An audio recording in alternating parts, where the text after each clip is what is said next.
San Francisco, California, March 1967, Friday evening, 10:30 p.m. The Golden Dragon Bar in the heart of Chinatown, a secluded place where dockworkers and local merchants mix, along with a few lost tourists searching for authenticity. The lighting is dim, red and gold. Cigarette smoke drifts through the air. The smell of cheap whiskey is mixed with soy sauce from neighboring restaurants. The bar is moderately crowded, maybe 30 people scattered around dark wooden tables. Some sit at the long bar counter stretching along the entire left wall. Bruce Lee sits alone in the corner of the bar, on the third stool from the end, partially with his back to the wall, always keeping the entrance door in his field of vision, a habit he never abandons. He is wearing dark jeans, a black button-up shirt with the sleeves rolled to the elbows, revealing sculpted forearms, muscles that move beneath the skin even with the slightest gestures. In front of him is a glass of iced tea, not alcohol. Never alcohol when he is away from home. He always keeps his mind clear and his reflexes sharp. He is waiting for his friend James Lee, not a relative, but one of his most devoted students, a welder who fell in love with Jeet Kune Do, and now helps Bruce build custom training equipment. James is 20 minutes late. Bruce doesn't mind. He uses the time to observe, to study people. Their movements, body language, tensions, interactions. All of it is training, all of it is learning. He notices a couple quietly arguing 3 tables away. On the right, he notices the bartender, who serves with a slight limp in his left leg, probably an old injury. He notices a group of 4 men near the entrance, drinking heavily, laughing loudly. Testosterone and alcohol create the dangerous mix Bruce instantly recognizes. The biggest of them is Rick Donovan, 6'5", 275 pounds of muscle and fat, huge hands, thick neck, chestnut hair cut military short, a square jaw with a dimple in the chin, small dark eyes constantly scanning the bar for something, anything, that might feed his ego or justify his aggression. Rick is 32 years old. He works as a bouncer at a strip club in the Mission District, a job that gives him power over vulnerable people, feeding his belief that he controls situations, that he is someone important, someone to be feared. He has had 5 assault charges and 2 convictions.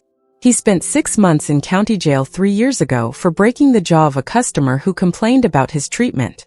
He is exactly the kind of dangerous man not because he is trained, but because he is unpredictable, violent without reason, motivated by insecurity disguised as dominance.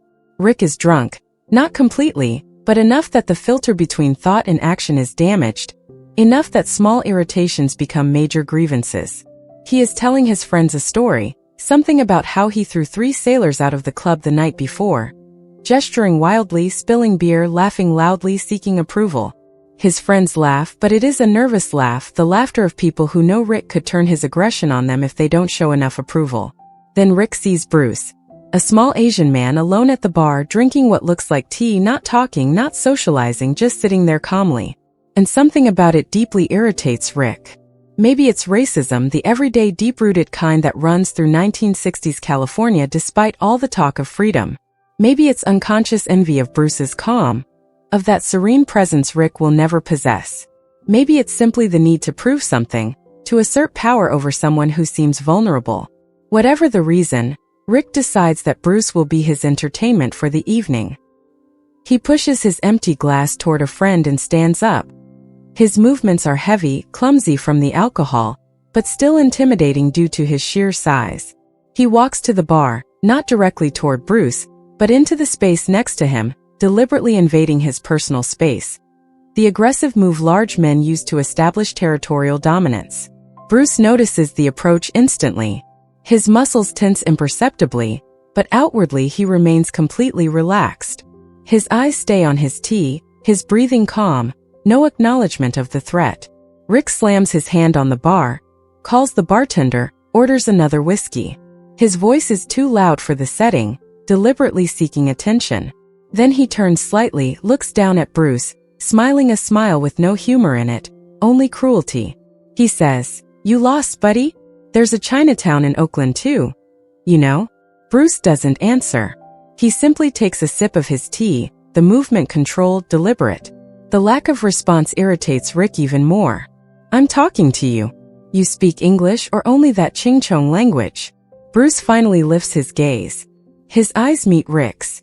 And there is something in that look, depth, a complete absence of the fear that should be there, that Rick expected to see.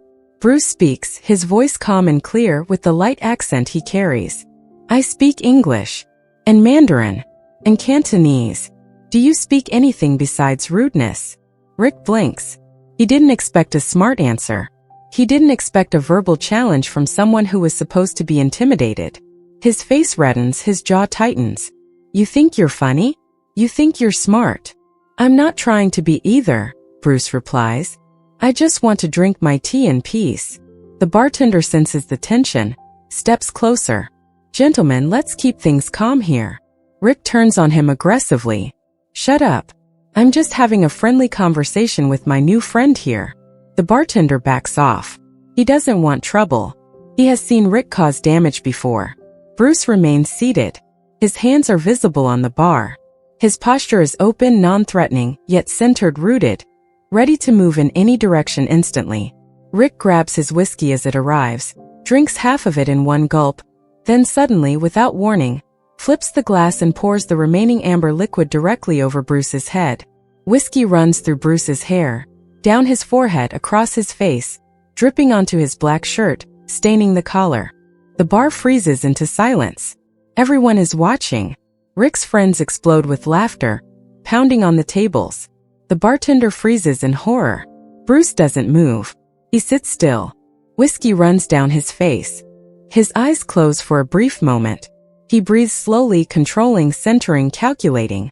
Rick triumphs, laughs loudly so everyone can hear. Oops. Clumsy of me. Maybe you should go home and clean yourself up, little man. And then it happens. Bruce opens his eyes. 3 seconds. That's all it takes. 3 seconds to turn humiliation into a lesson, to transform aggression into consequences. First second, Bruce slides off the stool. The movement flows like water. No wasted motion, no telegraphing. His feet touch the floor in position. Weight distributed, center of gravity low. Rick is still laughing when Bruce's right hand strikes. Not a closed fist, but a spear hand strike. Fingers extended and together, driving into Rick's solar plexus, the soft point just beneath the sternum where nerves converge. The force is not brutal, it is precise, penetrating. All of Bruce's body energy is focused through 3 centimeters of contact. Second, Rick's diaphragm goes into involuntary spasm. Air is expelled from his lungs. He cannot inhale. Instant panic floods his system, that primitive sensation of suffocation. His eyes widen. His hands go to his chest. His mouth opens, trying to draw in air that doesn't come. Bruce is already moving again. His left hand strikes upward. An open palm slams into the side of Rick's head. Not hard enough to knock him out, but hard enough to disorient him, disrupt his balance, send confused signals to his brain about which way is up. Second, Bruce's right leg sweeps low, striking the back of Rick's left knee, the joint's natural hinge point. At the same time, Bruce's right hand pushes Rick's shoulder backward. Simple physics. Opposing forces. Rick's center of gravity, already compromised by lack of air and disorientation, has no chance. 275 pounds fall not forward, where he might protect himself, but backward, where he cannot see or react. Rick slams into the wooden bar floor with a brutal thud. His head hits hard enough to completely stun him, but not hard enough to cause serious damage. 3 seconds from the moment the whiskey was poured to the moment the aggressor lies on the floor, unable to breathe properly, disoriented, defeated. Bruce stands. Whiskey still drips from his face. His breathing is calm. His eyes move to Rick's friends, who half rise from their chairs, then stop. Something in Bruce's gaze, in the absolute economy of his movements, in the absence of visible effort, tells them that intervening would be a catastrophic mistake. Bruce looks down at Rick, who is struggling to breathe, hands on his chest, eyes full of tears from pain and lack of air. Bruce crouches, not too close, maintaining a safe distance, and speaks calmly. Your diaphragm will return to normal in about 30 seconds. Just breathe slowly. Don't panic. You'll be fine. No permanent damage. This time Rick manages to focus on Bruce's eyes and sees something there. Not anger, not triumph, just a statement of fact, a clear warning. Bruce continues. You judged me by size. Common mistake. Size is not skill. Strength is not power. You have 275 pounds. I have 135. But I have 25 years of training. I know where to touch the human body to switch it off like a light. Next time you decide to humiliate someone, remember these 3 seconds. Bruce stands, takes a napkin from the bar, wipes his face calmly and methodically. The bartender watches, mouth open, unable to process what he has just seen. Bruce places several bills on the counter, pays for the tea he didn't finish, adds a generous tip and says to the bartender, "Sorry for the trouble. He'll be fine. Just let him breathe." Then Bruce walks toward the door, passing Rick's friends who shrink back, avoiding eye contact, not wanting to be the next demonstration. At the door, Bruce stops, turns and looks back. Rick is now sitting, leaning against the bar. He's breathing with difficulty, but he's breathing. He looks at Bruce with a mix of fear, confusion, and something else, perhaps reluctant respect. Bruce speaks, his voice carrying through the now quiet bar. Real strength doesn't need announcements. It doesn't need intimidation. It simply exists, waiting until it's necessary. You waste yours trying to prove that you have it. That's the difference between us. Bruce steps out into the cold San Francisco night. James Lee approaches, sees Bruce coming out, notices the stained shirt and asks, "What happened?" Bruce smiles slightly. "Just a lesson. 3 seconds are worth more than 1,000 words." They walk together down the street, leaving behind a bar full of witnesses who will tell this story for years, each retelling, adding details. But the essence remains. Never judge by appearance, never underestimate calm, and never, ever pour a drink on someone who can disarm you in 3 seconds. 3 seconds changed everything.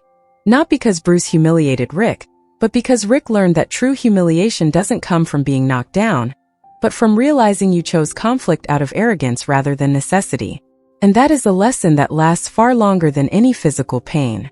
The question remains, how long does it take to learn the lesson Rick learned? 3 seconds or a lifetime?